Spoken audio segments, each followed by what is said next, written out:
We should be live. Restream says we are. So who else wants to see us?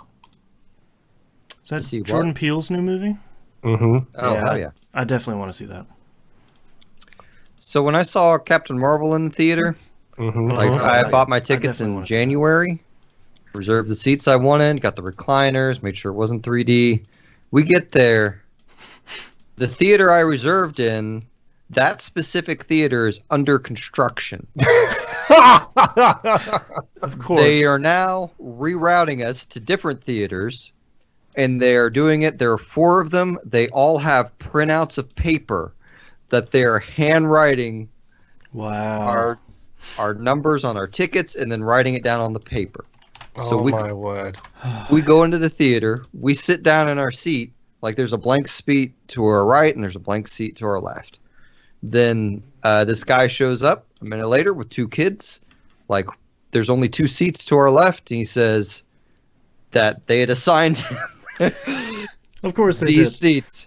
We're like, okay, well, I guess we'll just, luckily, like the row was willing to shuffle over. So we did that. And then the guy went to go get his kids' food.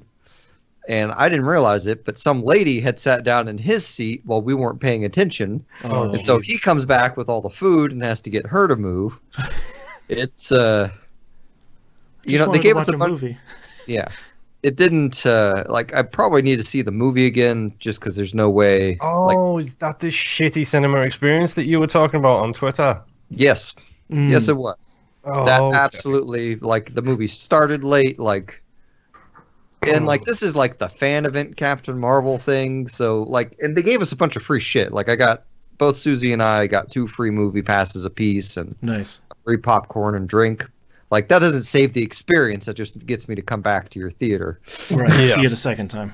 Like, at the end of the day, you put a theater under construction that you had already sold tickets to. Like, yeah, it's a bit of a D-bag move. I actually got a free ticket as well, funnily enough, because mine was blurry for the first 20 minutes. So they fixed that, and then I got a free ticket for it. So I gave it to my wife, and she went to see it. Nice. I thought it was an okay movie. Not top of the line, a pretty good origin story for Captain Marvel. That's about where I'm at. Yeah.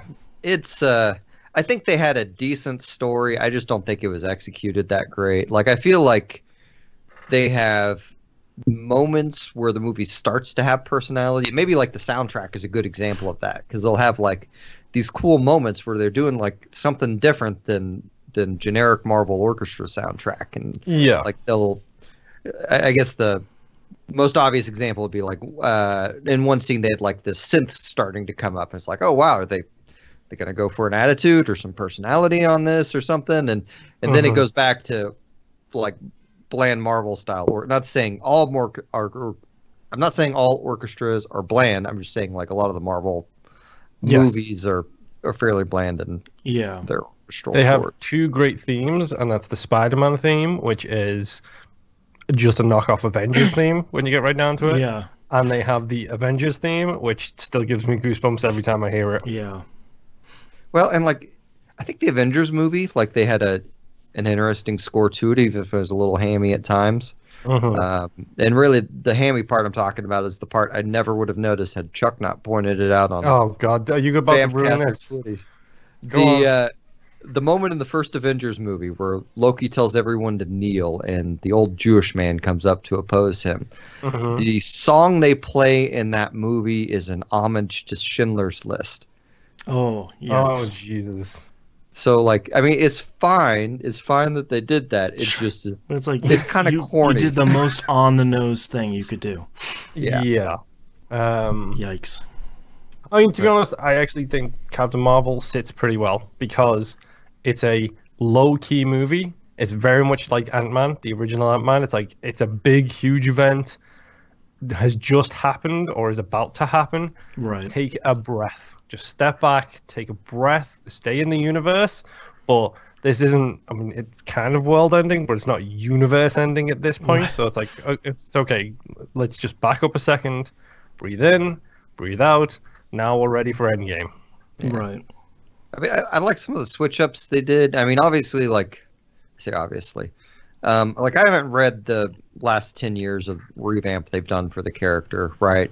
But that is a character that has been treated horrendously in Marvel Comics history. Like in the 70s, they did an Avengers storyline where, and I'm going to get part of this wrong because I've never read it, but basically she gets married to a villainous telepath, and then he wanders into another galaxy with her, and the Avengers just wish her well as she goes off. Good luck with that. So, like, probably at sometime in the 80s, like, Chris Claremont and X-Men brought her back as binary. And, like, at that point, she's just, like, straight out pissed. Like, she has this wonderful moment where she just gets to chew out the Avengers for doing that to her. Nice. Because she's so pissed off. And then, like, she also gets the moment of chewing out Rogue, since that's where Rogue gets her powers, is putting her in a coma. Yep. So they... I really liked her in that series. And then they brought her back, and then she was kind of bland again. And I haven't read the recent thing that the movie was based on, so hopefully that series is good. That is the series that gave her the Mohawk helmet, so yeah, which I love how they do the whole Mohawk helmet thing. It's so cool the way it like shoots up, traps her hair, and then when she takes the helmet off, it undoes and her hair just comes back down. It's so cool. Man, that was a cool feature. But anyway, I'm gonna use the free tickets I got from that theater experience to go see Endgame, to go see Us. Full circle. Yeah. I get it.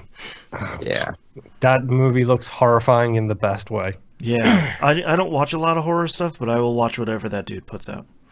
Yeah, I saw the hype for Get Out. I was like, it can't be as good as everybody is saying. It cannot be as good. And then I saw it, I was like, well, what do you know? It's better than everybody says. Whoops, that was really good. Shit. Yep.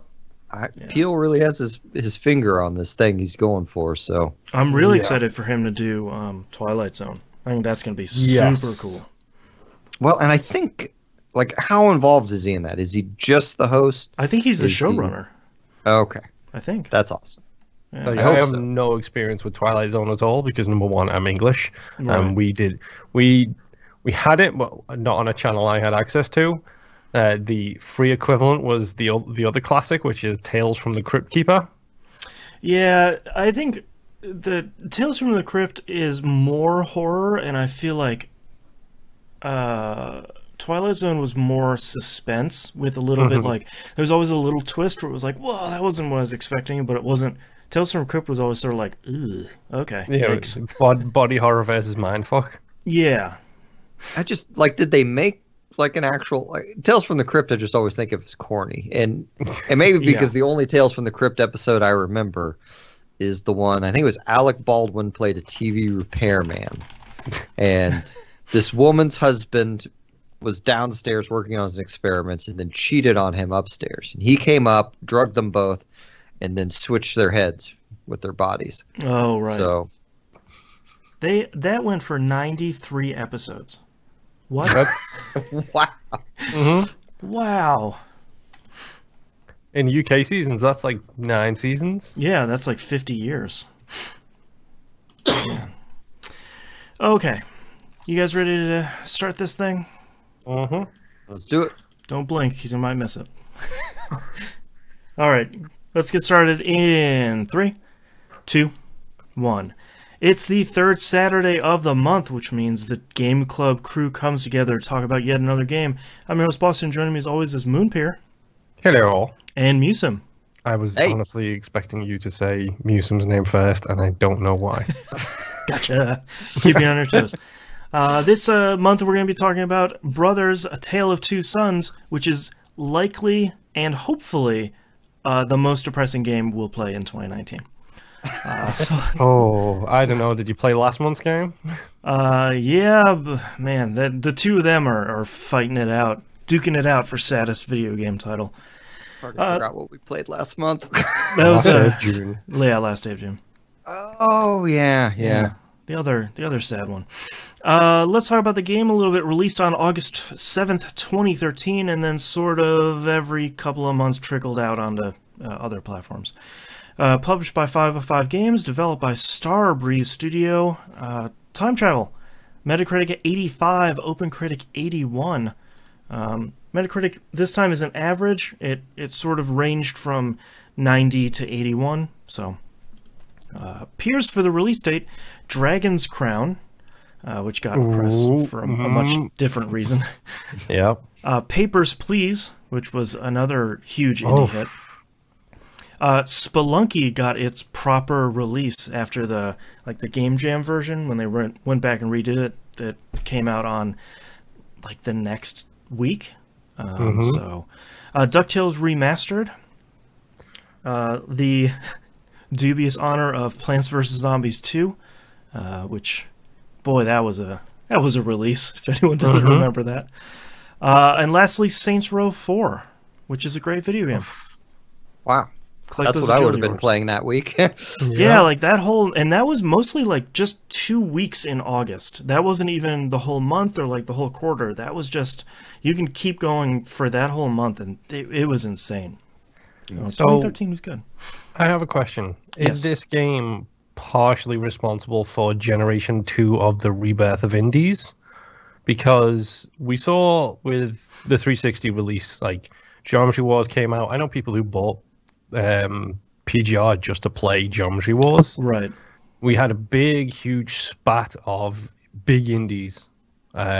Braid, Geometry Wars, a whole bunch of others. Then a couple of years of lackluster indies. And then all of a sudden, just look at the names you just dropped. There's a bunch of indies coming out in the same week. Spelunky is one of the most highly regarded roguelikes out there. Right. Papers, Please was huge. Yeah. Was this part of that whole thing where it's like, indies are back? They never went away, but it seems like this was the thing where everyone has started talking about indies again. It certainly seems like it. Because you're right, there was this big, like, Braid came out, and it's like, oh my god, indies. And then there was a lot of good stuff, especially, you're bringing up the right point, that Xbox Live Arcade had an incredible amount of indies that were coming out pretty constantly. And yeah, I think you're right. After a while, people were like, yeah, boy, if only there weren't some great indies coming out, until August 2013, basically. Yep. I don't know. So I just kind of Googled it real quick just to see what else. Like, Got Home came out in 2013, evidently. Wow, okay. Like, I bet there's another one or two. Like, I feel like in the indie thing started. Obviously, indies didn't start with Braid and all that, but like, they got I feel lot like of big heat. The momentum for them started then, and I feel like man. I mean, did it ever actually like let up? Like, I don't think it let up, but I think like the mainstream press coverage of it like died down because we had like 2 or 3 solid years of, like Boston said, the Xbox Live Arcade. That was the place you went to get the best indies of that year. And then we had like 5 years where it was like, oh, come on. Like, there's a lot of stuff coming out that's good, but nothing like... So here's this list of top indie games of 2013. These all came out in 2013. Amnesia, A Machine for Pigs.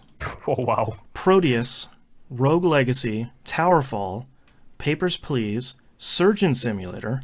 Let me load up second page here. Analog, Hate Plus, Castles in the Sky, Gone Home, Antichamber, Jesus, The Swapper, The Stanley Parable, and Depression Quest. So 2013 had all the indie games that basically didn't come out when Braid came out. Yeah. So, with that, we always ask the same question every month, and this is taking all of 2013 into account. Top of the pile, middle of the pack, or overlooked? You go first. This question is always weird to me, but I think it's probably top of the pile. Like, this was a critical darling at the time. I mean, I'm sure everyone remembers everyone giving Brad crap for. I bet there aren't 10 games better than Brothers this year. And like, it's a nice 2 to 4 hour game that you really. I think the primary reason to play is the ending, which is just heart wrenching, but delivered in a way only a video game can. Right. Yeah. And at the time it was definitely top of the pile. It was one of those things where it was like we just discussed, it was the year of indies. Like everybody was talking about, like, most of those games you just named headline after headline after headline that entire year was, this game's come out and it's amazing. Let's do a retrospective and find out why this game is so great. Let's talk to the developers of these games. It's like, this was definitely one of those games that was just like, I'm going to sit there and everyone's going to talk about it. And I hate to use this because it tells a story in a video game, an actual story. Yeah, and I love Saints Row 4. I adore that game. The courting system in that game is particularly hilarious, but the story on it, it's not exactly going to punch you in the gut, you know? Right. The most effective moment for me is I need a hero playing when you have to make the decision between who you're going to save at the end. I mean, you didn't cry when you died in the intro of Saints Row 4. No, I did not. But you know, it's more than anything else. I thought I Need a Hero was Saints Row 3. Am I wrong? Isn't that where you have to decide between? You might be right. Pierce. I feel like the two of those just mush into one game for me. Yeah, pretty much. Yeah. But yeah, like everyone was talking about this because it told a story, and it tells it well. It's oh boy, yeah. I'm actually going to go with middle of the pack for this one. I think mostly because I think it was a big flash in the pan for a little bit. Like, video game stories, they can be art. You know, that was still the big argument at the time. And then you look at stuff that's a lot longer lasting, like Papers, Please, and from a legacy standpoint, Papers, Please, and from a gameplay standpoint, Spelunky. And I think you can look at those two polls and see games that have a longer legacy. And I think Brothers is a good game that I think just gets sort of missed a lot in 2013's indie releases and releases overall. Yeah, I mean, it probably doesn't help that we listen to all of us are fans of Giant Bomb, and like Musum said, that Brad putting on the soapbox. Yeah, he was singing the praises for this game all year, and then he got his handcuffs out and put himself on the radiator when it came to Game of the Year time. I was like, no, this game is going on. This is where I died. Yeah. All right, well, let's talk about the game itself, what we liked, what we didn't like. Fair warning here, it is a fairly short game, 4 hours or less. So we're going to talk about spoilers because it's mostly puzzles and story. Yep. So let's start off with, I guess, what we liked. Let's, Moon, why don't you pull something out of the hat here? Okay. So I think I'm probably going to be the most negative out of all of us in regards to this game. I like the fact that it takes a non-standard control scheme. It's not ideal. It's not the perfect control scheme. It has its issues, especially with the way my brain works. But the fact that it's non-standard helps it to have that moment at the end of the game that I'm sure we'll get to eventually. Yep. Just the fact that you play the game with these non-standard controls and you struggle, and then all of a sudden you guys are doing figure eights because your mind's got confused over to which controller is which. It's all for payoff for one moment, and it works. It works because it's different to everything else that's coming out. And even to this day, there's not really a whole lot that can be said that actually uses a different control scheme and then uses it to a really effective point. Yeah, I actually wrote down on my notes that it feels like an experimental game that would have come out on the PS1 in Japan, like when the dual analog controller came out before the DualShocks. Someone would have been like, how about we control two characters? It would have been like a Milk and Honey spin-off for the PS1. And I kept trying to think of other games that controlled like this, or even sort of similarly, and I don't really come up with anything. I mean, it's singularly unique. Like, I was reading an interview earlier with Joseph Ferris, however you say his name, and he was claiming in the interview that he had thought up how he wanted it to control. I'm assuming he just had thought up each stick will be a different brother. Right. And just showed up at Starbreeze, like, after being a Swedish director for a while. I was like, I want to make this game. Here's what I want it to be, and here's how I want it to control. And then they started making it, and evidently he just had to kind of stand his ground on, no, this has to be controlled this way. And they had a lot of, I guess, issues with defining the camera during development. Yeah, I read a different interview with him, and us talking about indies being so hot in 2013 makes this interview a little bit more interesting in context. He had actually first pitched this to Microsoft, which now makes sense because, yeah, put it on Xbox Live Arcade. Why not? That's where all of them go.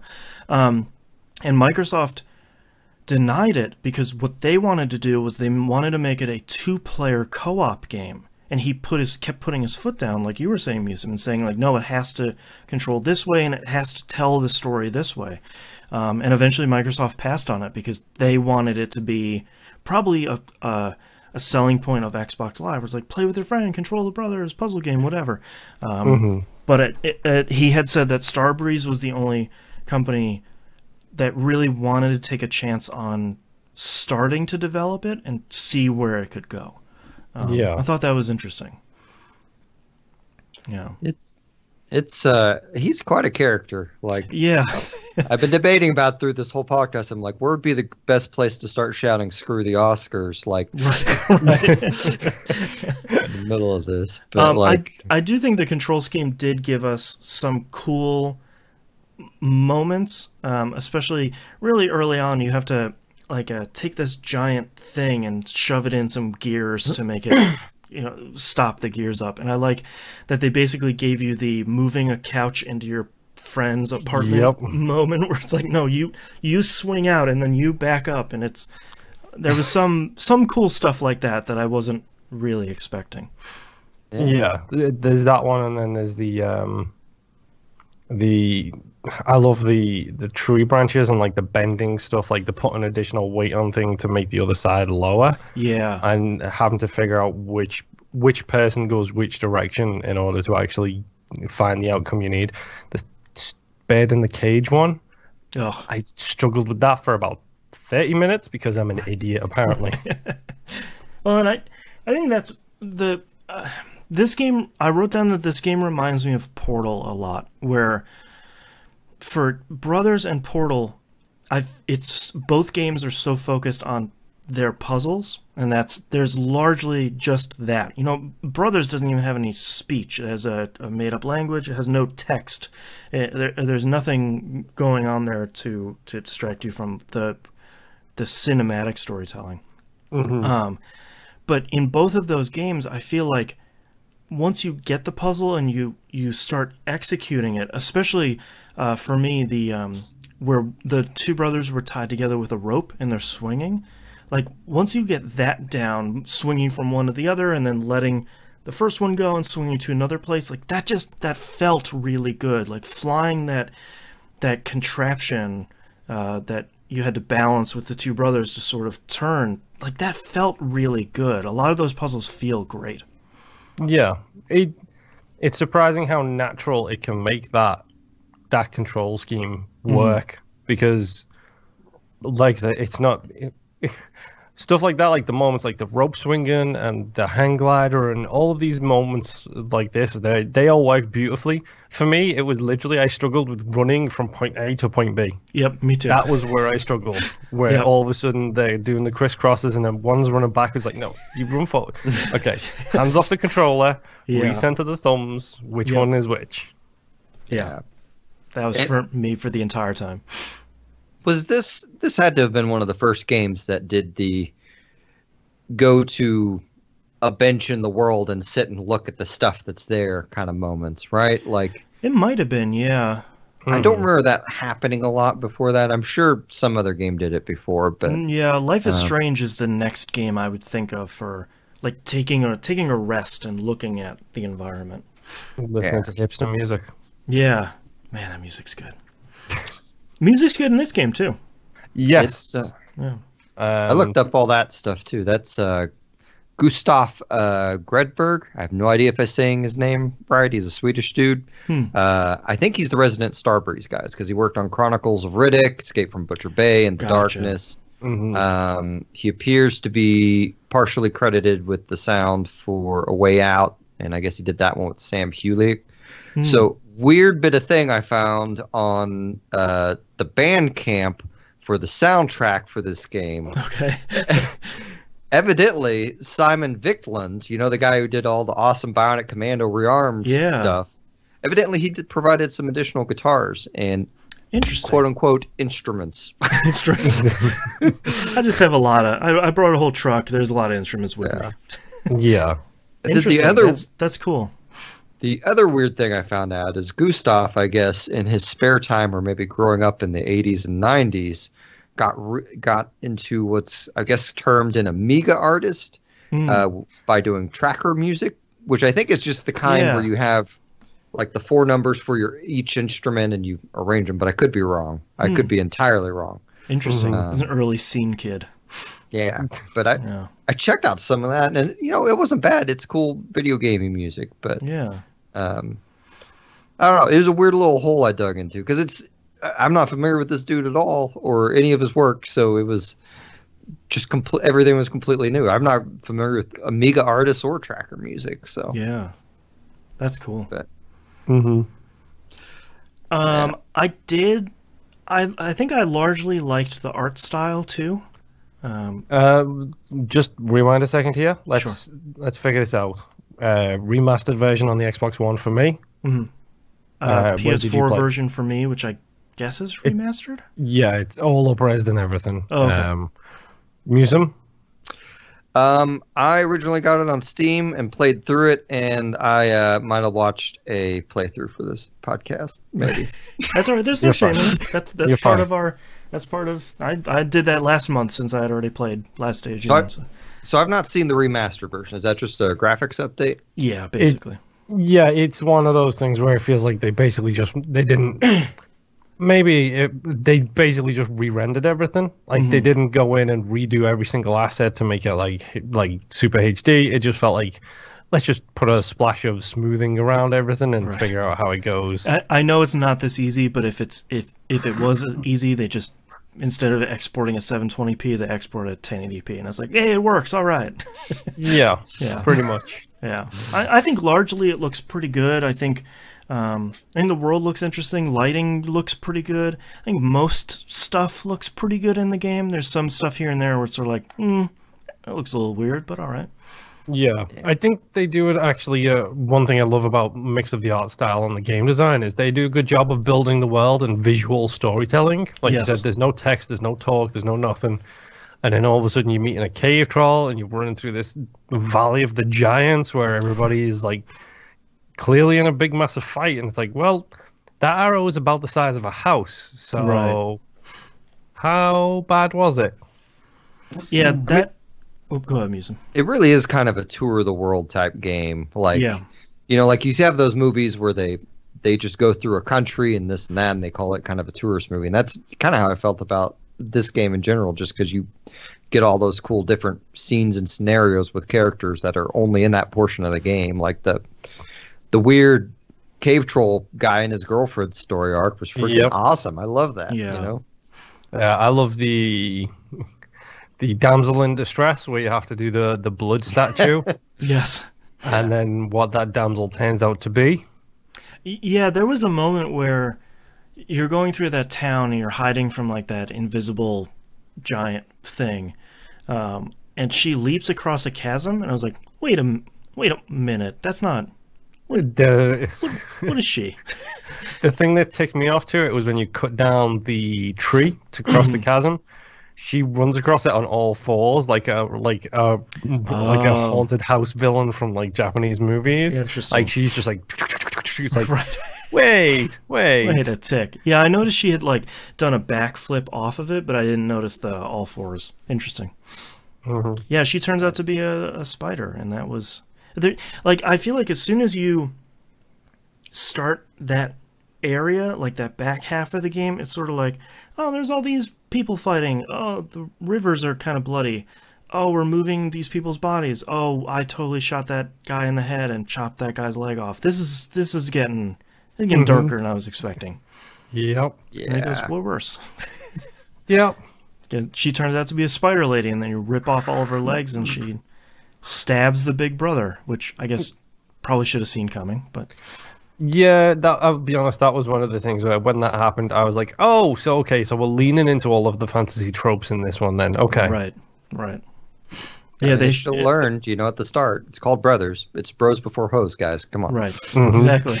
Just waiting for him to whip out like a glowing sword. Yep. And a little vial of light. Yeah. I feel like that, starting when he gets stabbed, is like this slow motion train crash. You kind of can't stop watching. Because it's like, yep. All right, we're going to get to that tree where we got to get something for our sick dad, so maybe... I just refer to it as the water of life. Yeah. So, like, maybe we can get that for the brother, and then, nope, he, totally dead. And guess what? Yep. You get to move the body. Yep. Yeah, and, like, bury it, too, which is just heartbreaking. Yeah. Yeah, for me, it was like, okay, so... we're gonna go full on Snake Eater on this. Yes, and maybe you do it. the bad thing. Pull the trigger, Snake. Yes. Yeah. It's like, okay, great. Well, in an interview with Joseph Ferris, he said that I guess when he was 7 or something like that, like he was in Lebanon, right, with his mom, and his mom, I guess, gave birth to a baby that passed, and she gave him the task of burying the kid. Oh, yikes. So that is evidently where that came from. Yeah. Woof. Yeah. Yeah, that makes this game even little bit worse. rougher. I mean, it makes you wonder, like, too. I don't know anything about the war stuff that was going on in Lebanon at the time, I don't think, but it makes you wonder, like, how much of the dead giants and everything everywhere is kind of inspired by whatever war-torn environment he might have grown up in. But, Yeah. Oh, man. Yeah, and then at the end, you sort of go home alone, and you do all the puzzles alone that you had to do together. Which, yeah, that's the moment where he gets to the water, and you're told throughout the entirety of the game, he can't swim. He needs his big brother to swim. And so it sticks you in this pool of water, and like you're moving around with the right stick, nothing's working. You're trying to figure out what's going on, because at this point, your left stick is completely gone. Your left trigger doesn't do anything because Big Brother is now underground back at the Tree of Life. And you just, it's this great thing where it's just like, well, what am I supposed to do? Did you guys play with headphones or audio? Because I know, Boston, you have a tendency to not play with audio a lot. I play with headphones. Because I don't know if you guys heard it, but the Big Brother is whispering over the audio track at that time. Oh, wow. I never noticed, no. And then as soon as you pull that left trigger and do the Big Brother action instead of the Little Brother one, and he starts to swim, the Big Brother speaks to you as you're actually swimming, like giving words of encouragement. Oh, man. Heartbreaking. Yes. Yeah. And that's a great moment. Like, this is, I'll be honest, this is a very average game for me that has been lifted up. Yeah. Because of a couple of really, really great moments. Yeah. And that is one of those moments.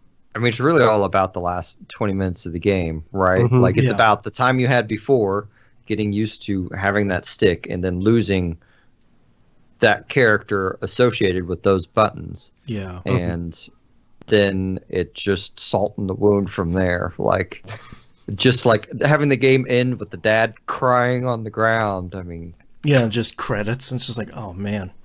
Like, I'm kind of smiling right now just because it's such a terrible, horrible, like, it's incomprehensible to me. It's like so bad that it makes me want to laugh. I know that makes me probably terrible, but like, yes, you are the worst person. But it's, but like in the moment, like I very much just even rewatching it, like I was teary eyed, looking at it. Yeah, I would agree with you, Moon. I think overall, for like all of the time except for the 20 minutes, it's a pretty average game, and certainly not bad. Not like best game of all time. I think the story is I agree, is what elevates it.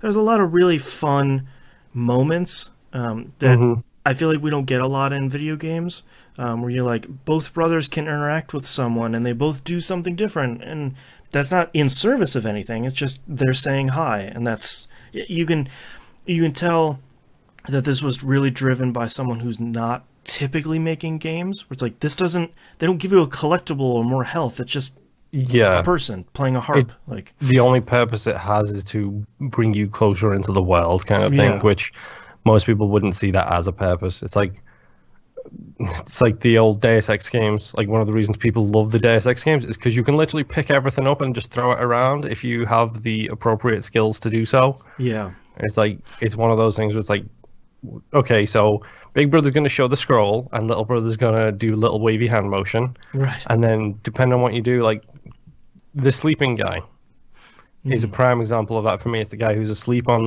like a bench, and you need him to open a gate to go past. Yep. And I didn't interact with him with the Big Brother first, which I regret. But the Little Brother just picks up a bucket and tosses this bucket of water all over the guy. It's like, good because the Big Brother just like taps him on the shoulder, and the guy on the bench like waves him off and nods back off. It's really good. Where it's like, I don't care, man. I'm tired. but it's stuff like that with like the random people with like, I hate to say this, I'm achievement hunter. Mm-hmm. So I went back in after I'd beaten the game and jumped into a couple of chapter selects to tidy up the couple of achievements I missed. One of them was the stealing of the basketball and throwing it down a well. Oh, jeez. So Heartless.